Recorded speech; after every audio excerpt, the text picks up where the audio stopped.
Hey everyone, welcome to the show today, my so-called fabulous, and we're back in studio. And you know what? I love empowering our women in my life, and all of you people, all of you, and that's what we're doing here today. I love solving a problem, but to make someone feel good about yourself, because we all been knocked down a time or two, and this woman is here to share so much of her life with her. Chantell Pfitzer. She is the founder of the Garage Edit. So we're going to show you in the show notes. What she's done is incredible. I mean, the projects you've done is amazing.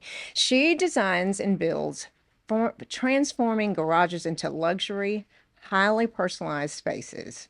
And when I saw some, I was like, my garage would never look like this, but I bet it would. Before launching her company, Chantell spent more than a decade managing the homes and lives of some of the wealthiest individuals in the world. Wow.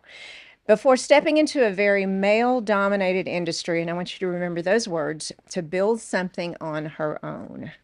We always wonder if we're worthy of building something on our own. Today, we're talking about what it really takes to start from scratch, take the leap, and create businesses with a purpose behind it. Chantell, I am so excited to have you here today. I'm so Welcome. excited to be here. I'm Thank so you. excited to share this story. Let's talk about this. When I met you in my old studio, oh my, this is hysterical. So she and Katie came hmm in, and they came in and they were racing in, and we were trying to get ready for the show.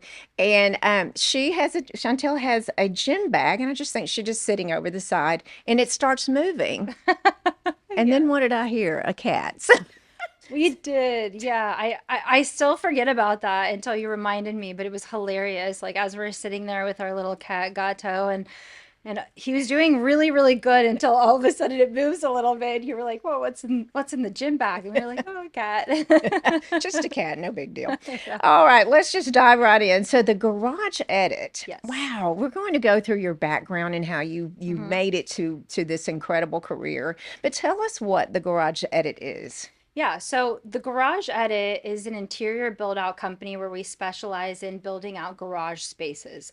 So we do residential and we do commercial. On the residential side, it can be anything from a 2 car garage to a 10 car garage, depends on the residence, right? On the commercial side, we're very into the car condo space. If you don't know what that is, it's essentially a warehouse facility. So it's a warehouse and it's marketed as a car condo complex.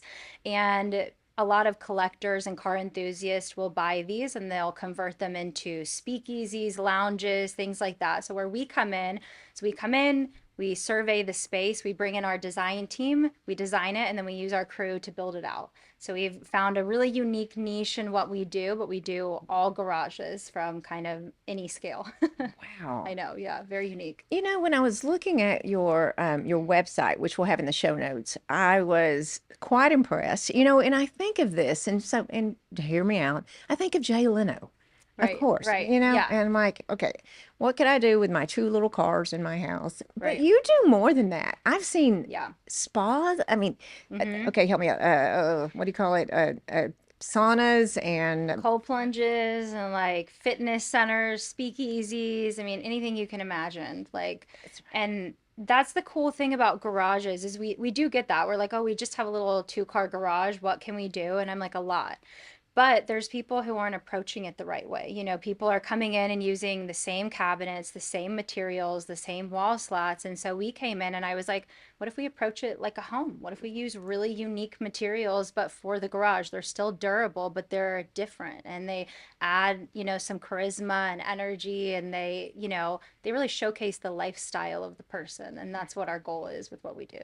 so let's just say a person like myself in the Metroplex or anywhere across the world, because I'm sure you travel, right? And Yeah. you Yeah. offer that.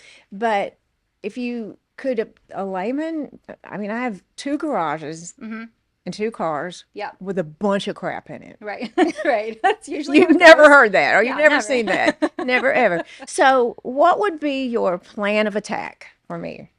I think the first thing I would ask is, what do you want this space to be to you?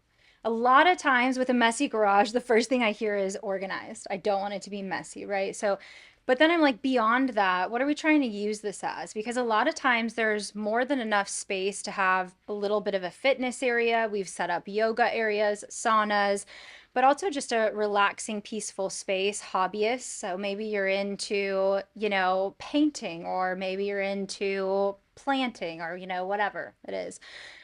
We set up a lot of hobbyist zones. So I think the first thing I try to understand is what you want the space to be beyond just organized. And then we try to come in and create that. And then also, what aesthetic do you want? Do you want to walk in and feel energized? Do you want to walk in and feel peaceful? Because all of that's going to be very different with what we do with lighting and accents. So I really want to understand what experience somebody wants to have in the space. Wow. Yeah. Okay, as a woman, it's not just a man cave, is it? No, no, Okay. not at Yeah. all. Yeah. We have a very wide range of clientele. I mean, we have tons of women who want this service because they're like, I want a place to go do yoga. I want a place to get away. I want a place to do whatever. I will say on the car condo side, the commercial side, that is a lot more male dominated. Most of my clients are men on that side. On the residential side, it varies tremendously. We work with every kind of clientele you can imagine. Wow. So, That yeah. is impressive. How did you think this up?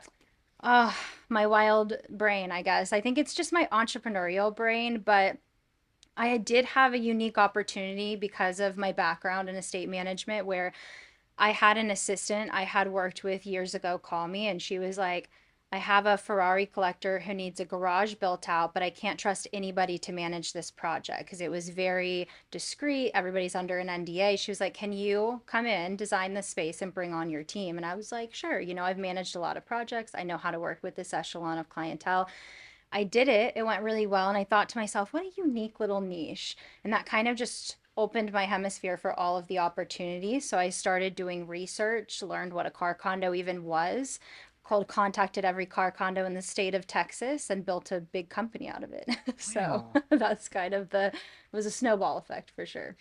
How long have you had your company? This one. So this particular company I've had about 4 years. So, but I was doing this privately for a lot longer. So I feel like I kind of started the company based on my private clientele.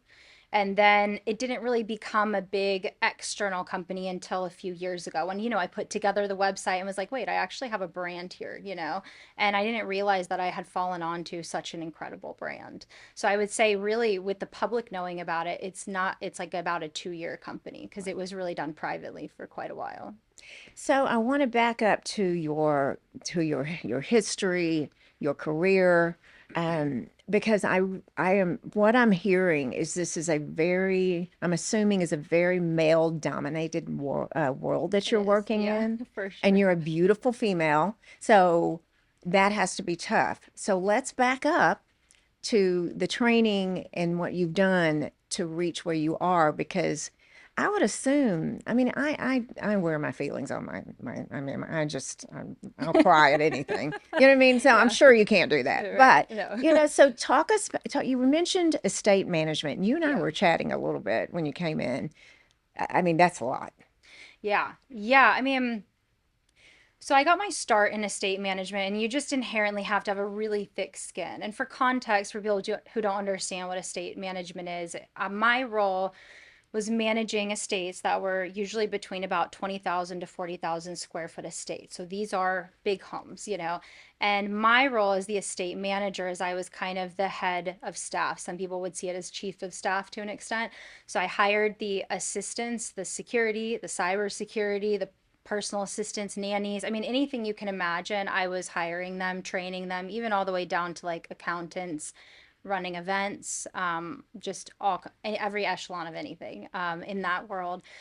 And so you learn a lot, and you have to learn it really quickly. And it's incredibly high stakes because you're dealing with people's lives, and these people's lives are very delicate. They're very high security. They have a lot of public scrutiny, and you're running their home. So I got to see the most intimate operation of these people's lives. Like, everybody sees the outside, but I'm like, there's always a back end operation. Anytime you see a celebrity or a politician, I'm like, there's a whole staff on the back end running all of this and seeing all the stuff that the public doesn't know about because we're all under NDAs. And so, Right. but you're running all of that. And you learn everything when you're in those environments, but it's incredibly intense, it's incredibly hard, it's incredibly high stress. So And you just that was not you were ready to yeah, I was really ready. I had done it for over a decade. I will say I had incredibly challenging clients. Like I did not have the easy clients. They exist. They're fairly rare to just have a perfect client because you're dealing with somebody's personal life and that's not perfect. But it was really hard. It was volatile. I think where it took the biggest toll is when the principals, which we call them the principals in the industry, your employers, they want you to kind of test some boundaries of what your own integrity is. Kind of like let this person go, you know, right now because they're having a health issue and we don't want to deal with it. And I think moments like that were hard. I had to fire, I had to hire, I had to have really hard conversations with people, even down to appearance. Like, you have to lose weight for this, you have to cut your hair. I've comforted so many staff members in panic attacks, walking them through things. I had clients where I was like, the client doesn't want to see you. You have to be invisible if they walk in a room. Things that I was like, I don't feel comfortable doing this to another human. And it went against what I believed. And I think that was probably one of the biggest reasons I couldn't do it because I gave a lot of pushback in my role, which wasn't always appreciated. And I was like, I ethically can't do this. Like, there's limits I have, and I can't do that to another human. I won't do it. Um, and obviously, that wasn't always well received. So, absolutely not. And it's very difficult. You and I've talked about this, and creating a team, and I certainly isn't. I'm nothing like that, but of that size, yeah, of yeah. estate management. But Hmm. just finding an assistant, Right, right. It's hard. it's hard, and Yeah, I'm so nice. I'm too right. nice, and it just doesn't work out well for me. And then Yeah. Devil Wears Prada comes out pretty soon. I'm like, maybe that's what I should do and be a bitch like that. I don't know. I think it's I think what I learned in hiring, because I hired so many staff members through the years, is that it boiled down to character traits, and you do have to have a thick skin. If you are the kind of person who takes everything personally, domestic staffing is so far from being the role for you. You have to have a thick skin, but you have to know that the attacks coming at you are not you. You just happen to be placed in somebody's very personal life and their very personal affairs. So it's going to get very personal. And so when I would hire, I would look for character traits over a resume. I'd worked with people who had been in the industry 20 years, and I was like, I wouldn't hire them because they didn't have character traits. And that's also understanding the client. Like, I would hire for a husband and wife, but the two roles, the two types of people had to be polar opposites. I was like, you have to have a one sentence and you have to write in a paragraph. Like, and I was like, they weren't the same. So understanding somebody's communication style, personality type, and even in an interview, I would test that. I would be like, well, this seems like you don't have a lot of experience in this, just to see how they can react to that kind of conflict. Are they immediately defensive? If so, I'm like not going to cut it with my client because they're going to trigger every button you have. And so I think there were little things and nuances which really helped me understand people, which really led me to having a successful company and hiring and managing teams because I'm like, now I can read the room well because I had to manage any like 30 staff at a time. So I had a lot of personalities.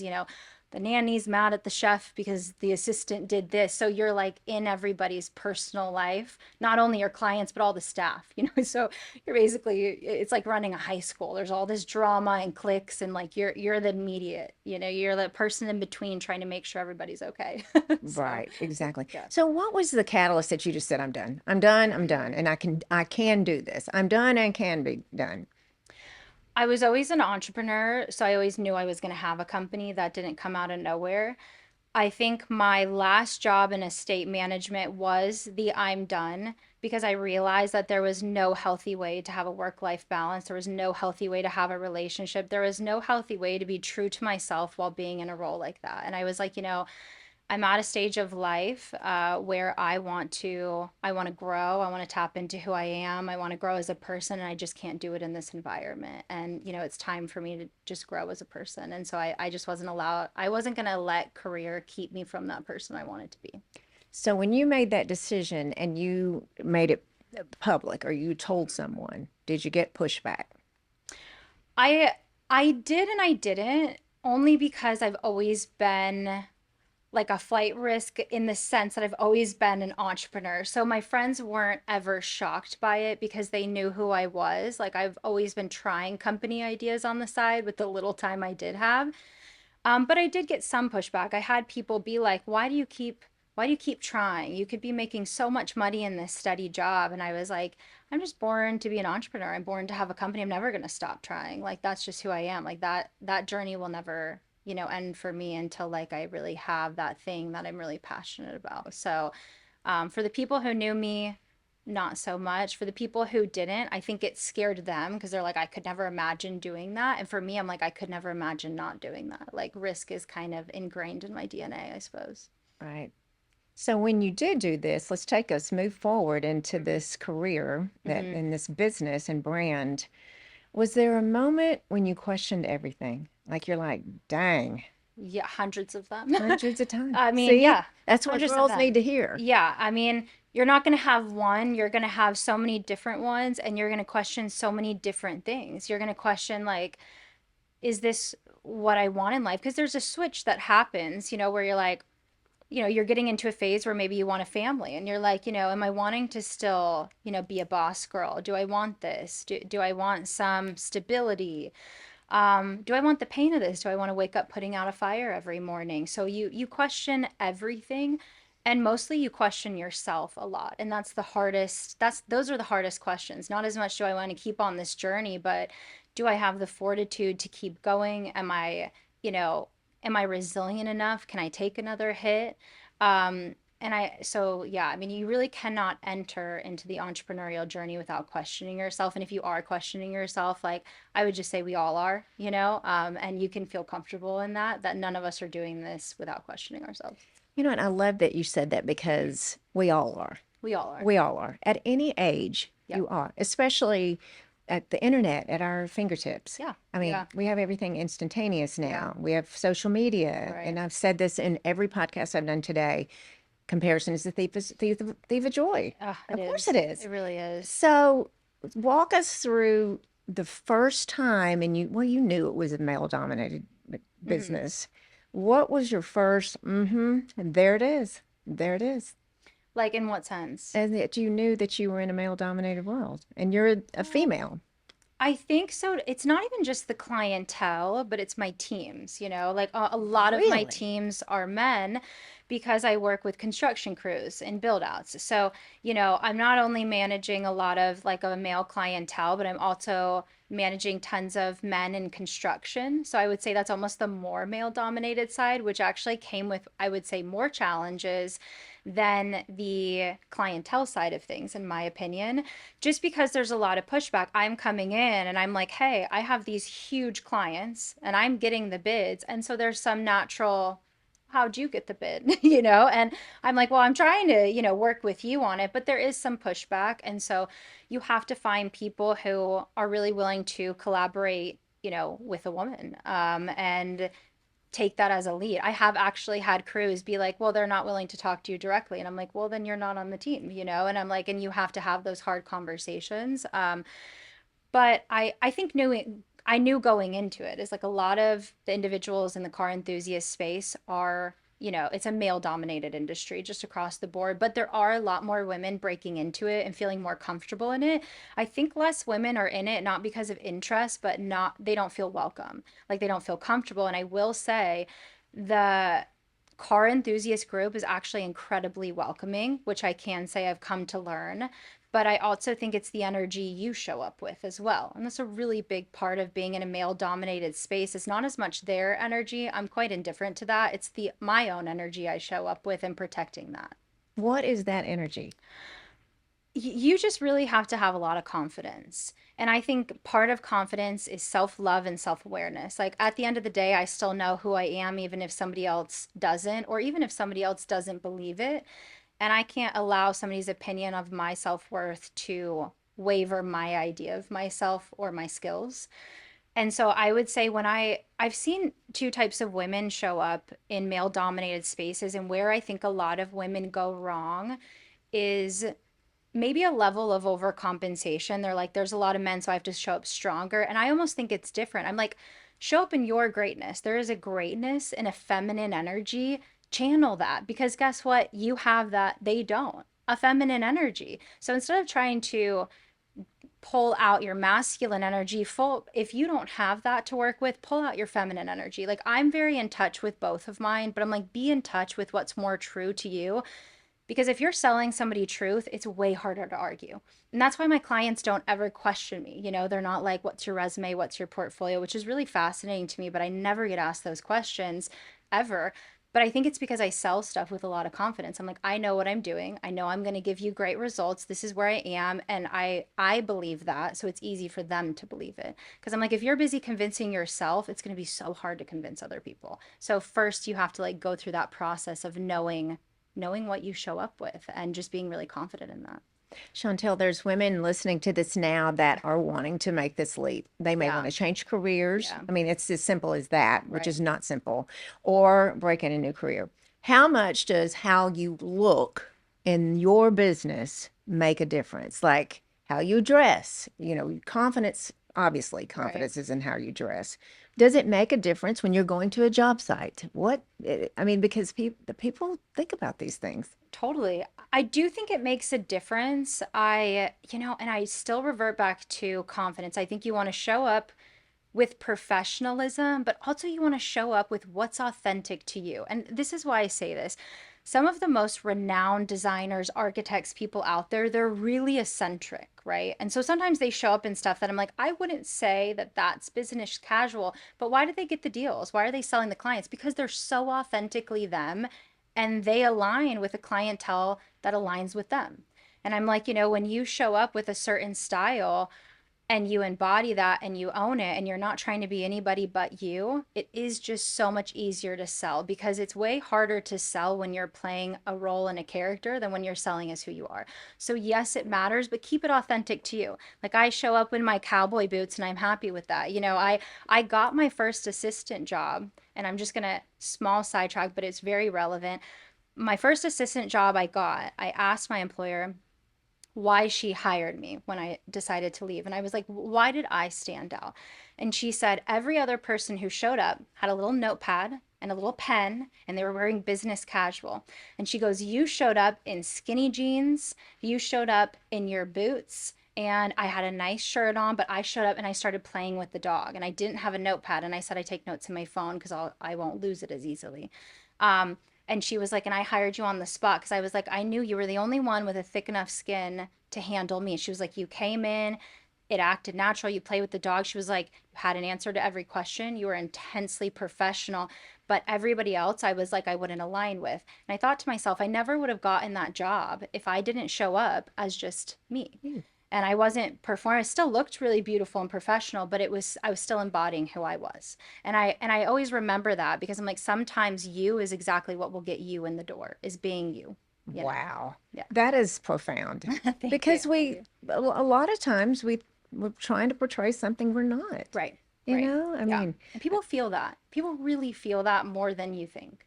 First, you yes. have to know yourself, though, to show up authentically. And I Hmm. think that's what people have to remember. That's a journey in and of itself. Hmm. That journey can't be forgotten. So, Yeah.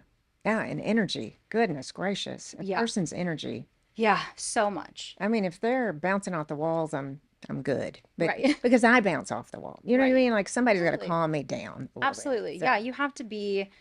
You definitely just have to be like a balanced person in any kind of an environment that might be volatile. You have to be able to hold that voice of reason. Like, you have to be able to kind of be calm and stoic to some extent. Like, if you're working with a client who's freaking out about something, you don't want to also be freaking out about that thing. You have to be the person who can bring in some peace to the space. So, calm. absolutely. Oof. Yeah. Sometimes that's not me. I think we can all relate to that to some Yes. degree, but I feel Yeah. like that sometimes when I'm driving, it tests my boundaries, but Absolutely. Okay, a lot of people romanticize the being an entrepreneur and how fabulous it is and so romantic and sexy. Is it? no, no. It's just like full stop. It's not. I think a biggest misconception is, like you said, to circle back on it, is like social media and the allure of the lifestyle that happens after. But I'm kind of like, the life you have to live to lead up to that. And also just the lifestyle behind the scenes of all of that looks really, really different. Um, it's also a lot more like admin and communication and management and software. There's just a lot of just like fundamental things like that that just aren't fun, and you do a ton of that. Like when you start a company, you're wearing a lot of hats. Like you are your accountant, you are your assistant, you're your everything. And so you really have to understand that, and I think you really have to go into it with a very realistic mindset of what it's going to entail, because I don't think you'll ever talk to an entrepreneur that's like, it's been the most beautiful, seamless, relaxing process. And I've met a lot of entrepreneurs. I've never heard anybody say it was easy, ever. And even the people with the easier journeys still had a hard time somewhere, so yeah. I had a meeting, gosh, it's been years and years and years ago. But I think you know my career as a chef, but I was working on a project and possibly going into business someone, which that's a whole different podcast. But I remember this person, I started this podcast to share my hurdles and failures and to help. Right. And this person totally turned me off because I said, "Have you ever made mistakes in your life?" Like, he goes, "No." Can you imagine? And I'm like, "What?" He goes, "Never one. Never made a mistake in my And life." he meant it. He meant it. Oh no. And he had failed restaurants. He said those weren't mistakes. I went, okay. Marriages. And so that level of being cocky, Right. I don't even know how Right. is it confidence or cocky or Right. well maybe we should say narcissism, but it just was so off-putting to me. Yeah. And to Yeah. me, people that had fallen and picked themselves back up, Yeah. that is the experience that like I don't want to do that again. You know what I Right. mean? Yeah. So you've experienced failures in your life, Oh right? yeah. Oh, so many. So many. And one thing I really want to tell people, even about my company now and anybody's company, it's so important to understand that when you go online and somebody says, I launched this company in a year, we became A, B, C, and D. I can almost guarantee if you ask them, how many things did you try before this? They will have a laundry list. So when you talk about somebody's success journey, might actually be 10 years, but this product took one. And you know why this product took one is because they had 9 years of failure before it. And we forget that because it's better for clickbait and YouTube to say how to launch a company and make six figures, a month in 3 weeks. But in reality, I'm like, maybe they actually did do that, but it didn't come without a lot of failures, almost ever. And I feel like you really have to look at it pretty holistically. And when I look at somebody's journey, I don't look at the product that succeeded or the post that went viral. I look at all the posts that got no views, or I look at the 8 products that failed previously. And if you can't take that part of the journey into account, you're really going into it with a very unrealistic expectation. Very really unrealistic. And I used to think, so I, back in the day, I would teach fitness classes and there would be, the class would be full, let's say Mm-hmm. 50 students. Yep. Everybody's happy. 49 people are happy. That one little bitch in the corner that would go and complain to the manager, I took it to heart. Like, Yep. what did I do? Right. Maybe she was having a bad day. You know Sure. what I mean? Right. Like it was just, but that helped me learn, you know? Yep. People Yep. having a bad day or they didn't like whatever, you know? But Yeah. I mean, I'm sure you've had that happen. Like, why did that one person that you tried Oh so hard? yeah.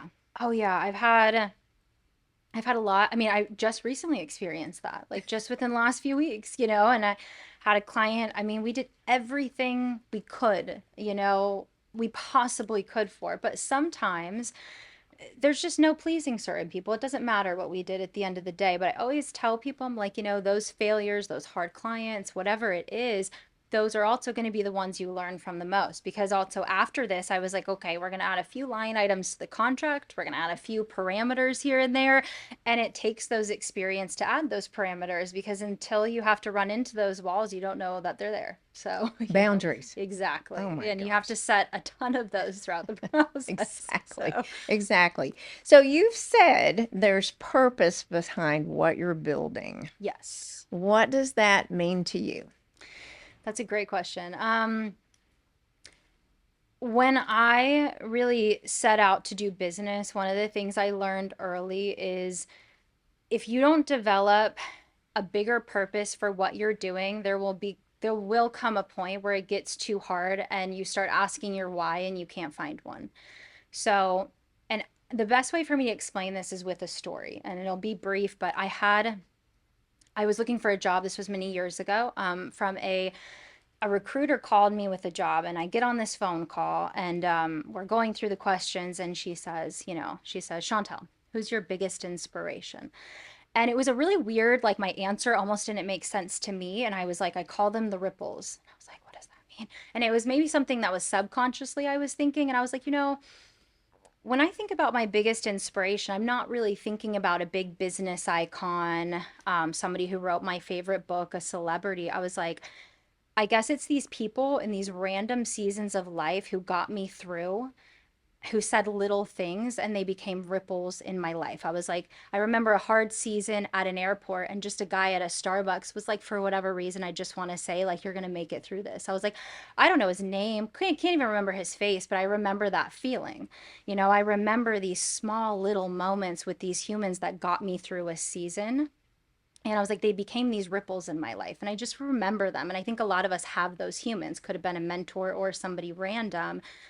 And I was like, that's what inspires me the most. And this recruiter on the other line of the phone just goes quiet. And I was like, are you okay?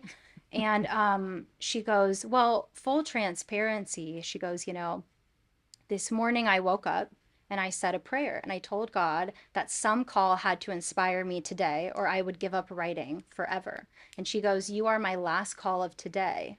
And I almost went into it with tears, being like, I just can't do this anymore. And now I'm going to write about the ripples of life.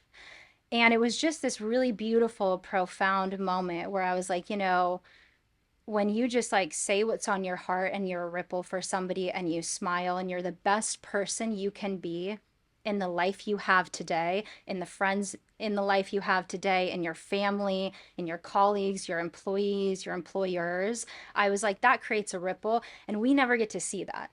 We never get to see where those ripples take people. We never get to see how our smile affects them, but you'd be shocked how far that gets people. And I think that's my mission with my company, is to be a ripple. We might be building out garages, but I'm having conversations with people daily. I'm having clients vent to me. I get to encourage people. I get to maybe come in with a new perspective.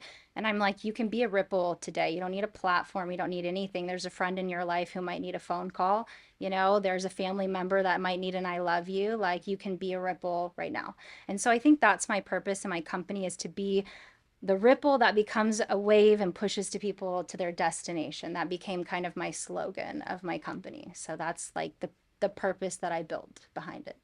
I don't know what to say about that. That's so fabulous. Oh, Oh my thank you. gosh, it is. It is, and I think in the aging process, and you're young, I'm not saying that, but in the aging process, you do realize like people, people have crap going on. Always. They always do. And the guy in the Starbucks, just Right. that made a huge difference for you, Right. just right away. Right. So, I Yeah. mean, change the world. That's what we want to do.